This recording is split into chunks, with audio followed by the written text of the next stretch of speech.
So we just want to have a single video where we are talking about blood component preparation. We are talking about the procession. We are talking about what the usage. We are talking about the side effects of what blood transfusion. Do you understand?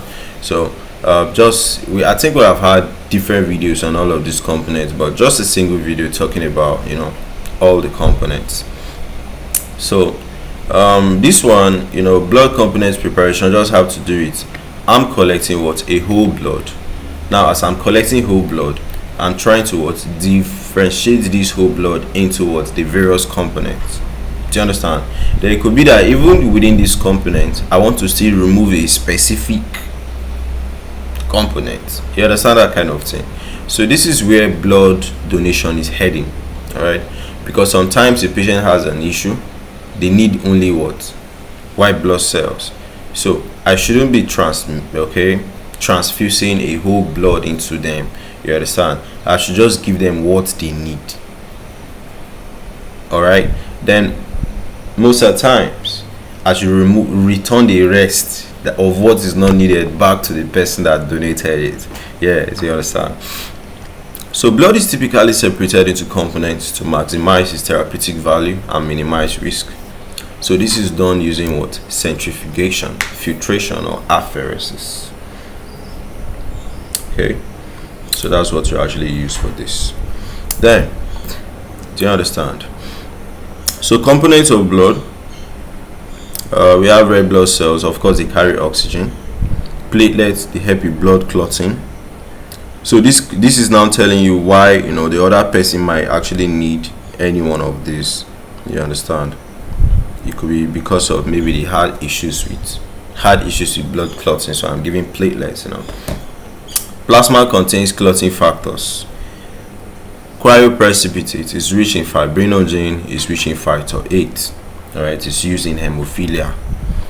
All right, preparation involves. All right, so first of all, for you to be able to prepare, process, and remove the components of blood, you have to actually collect the whole blood. So it's after you collect the whole blood that you can be able to now centrifuge it into the separate layers like this. All right, the leukoreduction, you can remove white blood cells. All right, then just do what you can do to actually get the parts that you need. So this is it. You can pause to actually read about the 4 components of blood. So blood component procession, you are just trying to ensure that there's safety, there's no contamination, all right, there's efficacy. All right, so validation of equipment and procedures, microbial contamination control, leukodepletion, that's removal of white cells to reduce immune reaction, the closed system handling to prevent exposure to air and also contaminants.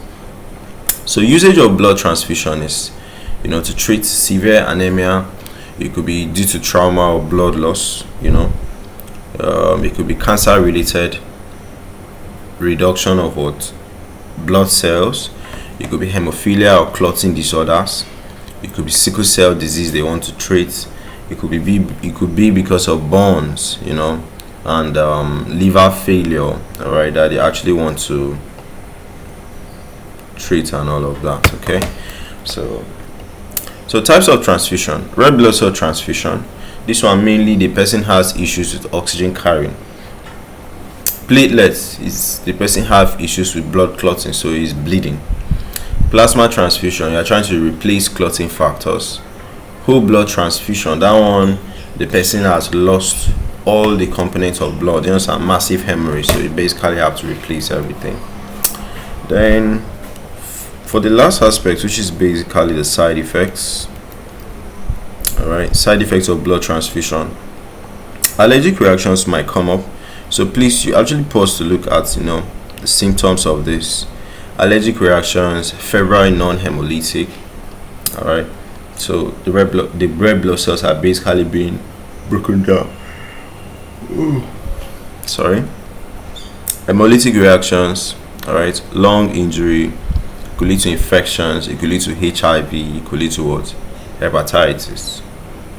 Okay, so that's it for all these components that are around blood components preparation.